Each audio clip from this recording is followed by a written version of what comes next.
यदि तपाईलाई जिउ दुख्छ, हड्डीको दुखाइ हुन्छ, जिउ थकित हुन्छ, कमजोरी महसुस हुन्छ, असाध्य तिर्खा लाग्छ र शरीरमा सासानो दागहरू आउँछ भने तपाईलाई बोन म्यारोको क्यान्सर मल्टिपल माइलोमा हुने सङ्केत हुन सक्छ।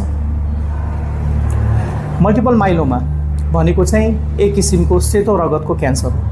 हाम्रा बोन म्यारोमा धेरै प्रकारका सेल्सहरू हुन्छ, कोशिकाजहरू हुन्छ, जसमध्ये एउटा WBC जसलाई हामीले प्लाज्मा सेल्स भन्छौँ त्यो पनि हुन्छ। तपाईले हेर्न सक्नुहुन्छ प्लाज्मा सेल्सहरू चाहिँ हाम्रा शरीरमा हुन्छ, तर जब यो प्लाज्मा सेल्स असाध्यै बढेर जान्छ अनि त्यस पछाडि चाहिँ मल्टिपल माइलोमामा कन्भर्ट हुन्छ। भन्नुको अर्थ हामीलाई बोन म्यारोको क्यान्सर मल्टिपल माइलोमा हुन्छ। नर्मल बोन म्यारोको सेल्सहरूमा र मल्टिपल माइलोमाको सेल्सहरूमा के फरक हुन्छ त? हामीलाई कुनै इन्फेक्सन भयो भने हाम्रो प्लाज्मा सेल्सले हामीलाई एन्टिबडी बनाएर त्यसलाई नियन्त्रणमा राख्छ। जब हामीलाई मल्टिपल माइलोमा हुन्छ त्यो बेला हाम्रो प्लाज्मा सेल्सले जुन एन्टिबडी बनाउनु पर्ने हो त्यो नबनाएर अन्य कुनै क्यान्सर सेल्सहरू बनाउन थाल्छ र जसको कारणले हामीलाई भएको इन्फेक्सनलाई हामीले नियन्त्रणमा गर्न सक्दैनौँ र त्यो इन्फेक्सनले हाम्रो ज्यान निजान सक्छ। मल्टिपल माइलोमाको पहिचान कसरी गर्ने त? सर्वप्रथम हाम्रो नर्मल CBC जाँचबाट हामीलाई थाहा हुन्छ तपाईको रातो रगत कम भएर WBC वा सेतो रगत कम र प्लेटलेट कम भएको आभास हुन्छ।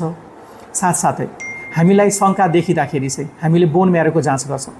यो बोन म्यारोको जाँच भन्नाले हामीले बोन म्यारोमा गएर मासी झिकेर त्यसका परीक्षण गर्छौँ, जसमा हामीले हाम्रो स्वस्थ बोन म्यारो र मल्टिपल माइलोमा भएको बोन म्यारोमा के फरक छ त?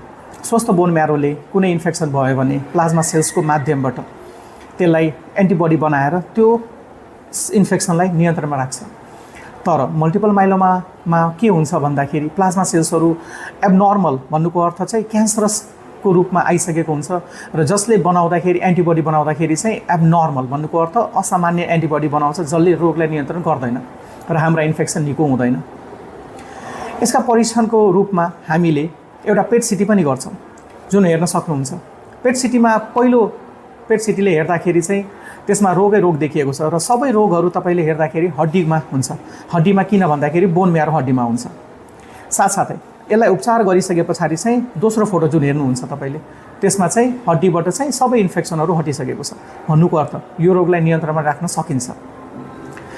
यसका लागि हामीले ट्रिटमेन्ट गर्दाखेरि चाहिँ जुन हामीले औषधि युज गर्छौँ त्यो औषधिले क्यान्सर सेल जुन प्लाज्मा सेल्स छ त्यसमा गएर क्यान्सर सेल्सलाई फुटाउने हुन्छ र यसरी नै यो रोगलाई